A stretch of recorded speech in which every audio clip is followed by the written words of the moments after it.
ninkaasi muxuu ahay aqoonyahanka way la leeyahay muxuu ahay abaalgudiyada la siinayaa hooyadii ayuu wuxuu leeyahay ammaan buu isleeyahay laakiin waa cay wuxuu leeyahay hooyaday weligeed mayna xidhan shuka iyo xijaab mayna xidhan walay weydiiyay aniga waxaan idhi hooyaday weligeed shuka ma xidhan طيب hooyada hadayna xijaab iyo shuka xidhan ma ammaan baa mise wacay asoo ku ammaan buu isleeyahay laakiin waa ceebayn annagu si hooyadii waa uga roonahayo iyada iyo hooyooyinkii hore oo aan xijaab ka qaadanin cudurdaar bay leeyihiin sax way khilaafeen sharciga laakiin cudurdaar bay leeyihiin waa wuxuu sheega maynan helin aqoon mayna lahayn intaasaa tabar ka ahayd laa yukallifu Allahu nafsan illaa wus'aha waa u cudurdaaraynaa hooyooyinkii iyo kuwa aan muxuu ahay aqoon la'aantu haysaba waa cudurdaaraynaa laakiin ammaan ma aha hooyaday way qaawaneedo xijaab ma xidhanoo guntiinay xidhnayd ammaan ma aha waa ceeb iyo cay hooyadii u caayayo hadduu og yahay nin la igu yiri Soomaalidu taqaana waa nin aqoonyahan oo qoraa baan klib arkahayay baraha bulshada wareegaya waxaan filayaa munaasabad buug lagu soo bandhigayay ahayd soo buuggii uga hadlayay baa wuxuu yidhi su'aashu waxay tahay afkeenni ma ku hadli karnaa dharkeenniina ma xidhan karnaa markaasuu wuxuu yidhi xijaabka teendhadan maanaan aqoonin buu yidhi xijaabkiisu uga hadlayay wuxuu yidhi teendhadan Minneapolis baan tegey meel baan ka hadlayay buugga tabarka ayaa waxa ku yaala gabar xiran aragtay teendhadii teendhada mar dhow bay noo tiri annaga weligana teendha ma xirnaa intaad aragteen ee hadda xijaab la dagaalamaysee qaawanaanta dhiiri gelinaysa askartii ibliis waay askartii shaydaanka waay shaqada meeshuu ka soo bilaabay bay ka soo koorsaynayaan mar walba uu xoogay markii la jebiyaba dib bay uga soo koorsaynayaan meeshii koobaad marka shuqulka shaydaankana ilaahay baa yidhi inna shaytaana lakum caduwun fattakhiduu caduwan shaydaankii inaan iska ilaalinna ahayd shaqadiisii waay dadaannu qaraabannahay baa jira hooyaday walaasheed baa waxay dhashay ilmo yamana gabdho iyo wiilal gabdhahaasaannu ku naqiinay shukada xiran midda labaad weeye waxaan ay ku celceliyaan liberaaliyiinta iyo cilmaaniyiinta dinlaawayaasha oo xijaabku inuu yahay caado carbeed ayagu waxay ka wadaan carab baa lahaan jirtay laakiin su'aasha isweydiinta le waxay tahay diinteennu asal ahaan nebi maxamed baa ilaahay u soo dhiibay carabi buu ahaa luuqadday ku soo degtayna carabi bay ahayd mujtamacii ugu horreeyey ee diinta islaamka dabaqayna carab bay ahaayeen xilligaa ka hor carabtu xijaab maynan aqoonin carabtu dumarkoodu waa qaawanaayeen laakiin markay diintu soo degtay oo aayaadkan iyo axaadiistani soo degtay ayaa mujtamacii muslimka ahay diinta qaatay dumarkoodii isxijaabeen sidaas daraaddeed annaga haddaanan dadkaasi aanaan dhaqanka iyo labiska ka qaadanin ma ingiriis baan ka qaadannaa mise faransiis baan ka qaadannaa waladu isweydiiyey marka lagu leeyahay waa caado carbeed asal diintan carab baa u ah kama hadlayno mujtamacaad carbeed oo diinta ka leexday oo dariiqi ka baxay maaha laakiin asal ahaan diintan waxaa dabaqay dadkana soo gaadhsiiya carab bay ahaayeen saxaabadii nebiga sal alla alay wasallam baa u badnaa marka in lagugu khuuqiyo la yidhaahdo waa caado carbeed waa caado carbeed waana caado islaam waaye oo qur-aankii sunnadu qeexeen marka laakiin ujeeddada lele waxa weye in lagu yidhaahdo carab baa la timid aduguna soomaali baa tahay mogtahay gundiinadu khayraadkeeda waxaa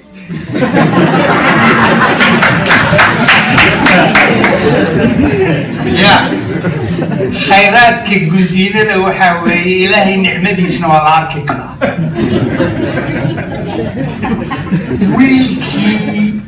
wiilkii wuxuu eegayaa gabadha naaskeedii yaanan kala gabadha waa dad gaaray baanu nahay. waagii horuu gabadha soomaalidii iyo gollankeedii bannaanaa ka sheekeeya dhaqankayagii markaasuu wuxuu yidhi gabadh meel lagu soo daray oo wiil meel tusayo kolba gollankeeda bannaan isha la raacayo baajibay ahaan jirtay wey. markaasuu yidhi nicmada ilaahay waa la iska arki jiray moogta gabadh qaawanoo uu daawadu rabaa nin waa yeela. waxaan isweydiiyey haddii la garnaqsado isagu dharkuu qaba dhar soomaaliyeed ma ahee sarwaal iyo tay buu qabaa. haddii dharkeenni aan xiranayno muu dharkeenni labada go xirta ama macaws iyo shaati xirta inuu soo xirtay ahayd markuu dad ka hadlayo kale dharkii hore ee soomaalida dee labadii go inuu soo xirtay ahayd iyo golxubkii inuu soo qaatay ahayd markaa dharkeenni aan xirannaa ka hadlo afkeenni ma ku hadli karnaa weligiiba af soomaali xukumuusa qorin afaf qalaad buu wax ku qoraa see buu uga hadli karaa afkeenni ma ku hadli karnaa isagaama wax ku qorin isagii dharkiina ma xirto afkiina wax kuma qoro laakiin markuu xijaabka maagayo buu leeyahay gabadhana qaawinaya dharkeennii miyaana xiran karin buu leeyahay. hadduu maalinkaa laba go' qabi lahaa garnaqsi bay noqon kari lahayd. markay ogaato inuu indhihiisa meeshaa ku waxaysan yihiin bay xiraysaa eridkii.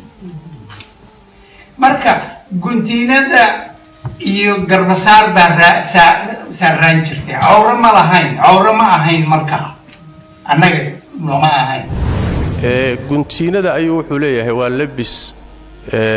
soomaaliyeed oo haddana labis sharciya u ah waa labiskii ay shareecadu amartay. idinka guntiinada ma taqaanaan soo guntiinada ma fahmaysaan? guntiinadu intee bay qarisaa sidanaa loo xidhaa soo maa gabadhii intan way iska bannaan tahay inahani way bannaan yihiin gacmihii iska badaa warkeeda taasuu wuxuu leeyahay waa labis islaami ah. waxba ha la yaabin intaasuu ama islaamnimada ka garanaya ama muxuu ahaayey ujeeddooyin kaluu leeyahay. waxaa igala yaab badnaa wuxuu leeyahay dumarka aan asturnayn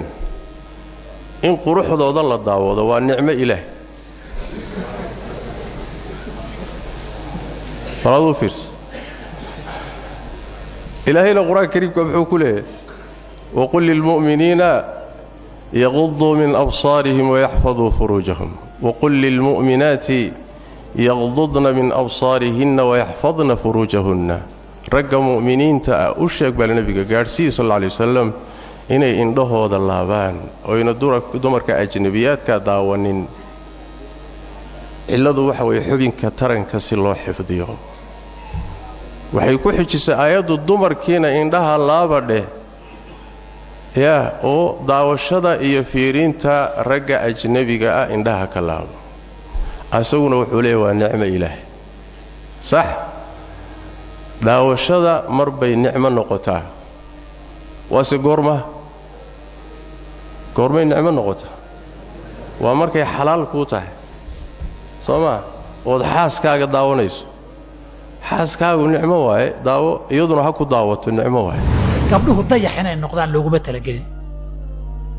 gabdhuhu dheeman iyo luulu baa loogu talagalay in la raadiyo. dayax dadku wada daawadaan looguma talagelin. dheeman dadan oo la qariyo oo la daydayaa loogu talagalay. soomaaliya pre-islamic bay ku jirtay. hooyaday ma pre-islamic bay ahayd? hooyaday islaamkay maalin waliba lix bay tukan jirtay salaad. shan baa la tukan.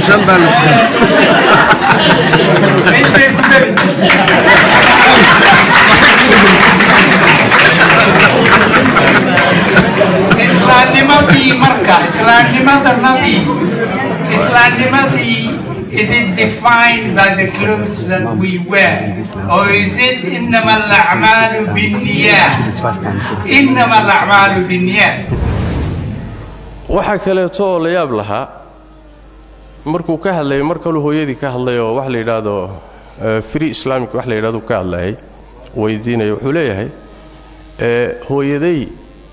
6 salaadood bay tukan jirtay buuri dadkii meesha fadhiyay baa qosol la daatay caruur dhalinyaro waxay ku yiraahdeen war shan baa la tukadaaye marka hooyaday 6 bay tukan jirtay shanta salaad garanay laakiin ta lixaad maxay tahay ma garan kartaa hatta salaadaha muslimiintu ay tukadaan waa la yaab wuxuu garan lahayaa ma 5 baa mise waa 6 ilaan hooyadii muslimad bay Soomaa marka waa ninka dhan ee arkaysaan muxuu ahay abaalgudyada lagu siiyo qoraalada lagu siiyo waa caanka soo la yaab lama markaasuu wuxuu doonayaa inuu maago diinta islaamka oo ka fatwoodo oo yiraahdo muxuu ahay diintu sidan ay ahayd iyo dhaqan ma ahayn iyo sidan sax ah iyo sidan qaldan iyo waa marka qaawanaantu haday mar dhaqan ahayd wax wanaagsan oo in la wada u baahan ba misamaha mas'aladu dhaqan ma ahe kuwa goonnada qaba lagama hadlayo kuwa diraca qaba ee beer qaawiyaha lagama hadlaye xijaabka iyo asturaantan waxa loo maagayo qaawanaan baa la rabaa waayeel qaawanaan raba waay sadarteed baa nicmada Ilaahay waa la daawan jiray waxaan arki jiray gabadh gollan banaan oo xaloosheeda arku raba taasi ma ilbaxnimo iyo aqoon yahanimo umada muxuu soo kordhiyay qofka qaawiye qofka waxbaan soo bartay qoraabaan noqday aqoonyahan baan noqday maxaad keentay gabdhiha la qaawiyo intii dunida xadaarad iyo cilmi iyo horumar iyo aqoon iyo dadka loo kordhin lahaa mahal qaawiya inta muxuu ninkani professor haduu yahay PhD haduu yahay ma dumarka hal qaawiyo noo soo baranay wuxuu noo soo kordhiyay dumarka hal qaawiyo aw aqoontu nagu soo kordhiyay qolyahan reer galbeedka iyo jaamacadahooda wax ku barta inta badan aqoon badan uma laha xadaaradii islaamka taariikhdii muslimiinta diinta islaamka wax badan kala ma socdaan qaarna maba akhriyaan waxba kama warhayaan qaarna haday akhriyaan waxay ka akhriyaan buugaagta mustashriqiinta gaalada waxa mustashriqiin waxa la yiraahdaa gaalo diinta baratay si xunna u turjuntay oo luqado far badan wax ku qortay oo quraanka ka hadashay oo xadiista ka hadashay oo taariikhdii muslimiinta muxuu ahay dhalanka diiday oo kharibtay gaalada noocaas qoraaladooda diinta islaamka ka akhriyaan markaas iyaga dhanba way maska xidhan yihiin wixii ugu horeeyay ee aadama ibliis uu ku dhibayna qaawanaan bay ahayd aadam iyo xawa oo iska asturan oo jannada isaga jiray geedii markay cuneen suurat al-a'raf ilaahay wuxuu ku yiri yaa bani aadama la yaftinannakum ash-shaytaan kama akhraja abawaykum min al-jannati maxaa ku xiga yanzi'u anhuma libasahuma liyuriyahuma sawatihima inuu dharka ka bixiyo cawradooda banaanka soo dhiga cid kasta oo qaawanaan dhiiri geliso ugu yeertana shaqo fudud ma hayee meeshii ibliis ka soo bilaabay wadaan wali junuud ibliis waay ciidanka ibliiska ee shaydaanku ku shaqaysay in saadayiina shayaatiina al-insi wal-jinni yuuxii bacduhum ilaa bacdin zukhrufa alqawli ghuruuran waay qayb junuud ibliis ka mida waay waa shaqadii shaydaanku uu qabtay ee dhibkii u horeeyay aadam iyo xaawo dharka siibid iyo cawra banaan dhigu ka shaqeeyay waay maalinka laga soo bilaabo shuqul shaydaan way hal isqaawiyo sidaas daraadeed dhaqamada iyo qawaaniinta iyo hidaha basharku dajistay laga soo gaaray ninkii kitaabka Ilaahay iyo sunnada nabiga ka hormariya ama la sima ama way banaan tahay in la qaato quraanka iyo sunnada lagu khilaafo ninkii yiraahday gaalnimadiisu waa ijmaac Soomaali hidaheeni iyo dhaqankeeni baa diinta islaamka iyo quraanka ka fiican haduu yiraahdo waa gaal haduu yiraahdo quraankii iyo sunnadii dhaqankoodii bi la mid tahay waa gaal haduu yiraahdo sida quraanka iyo sunnada loogu dhaqmi karaa iyagana la iska qaadan karaa haday xataa khilaafaan waa gaal Soomaali laana wax way mas'alada muran ku jira ma aha mas'alada la isla ogol yahay waa marka dhaqan iyo hiddo diin ilaahay soo dejiyay hadday iskhilaafaan oo isgarab maraan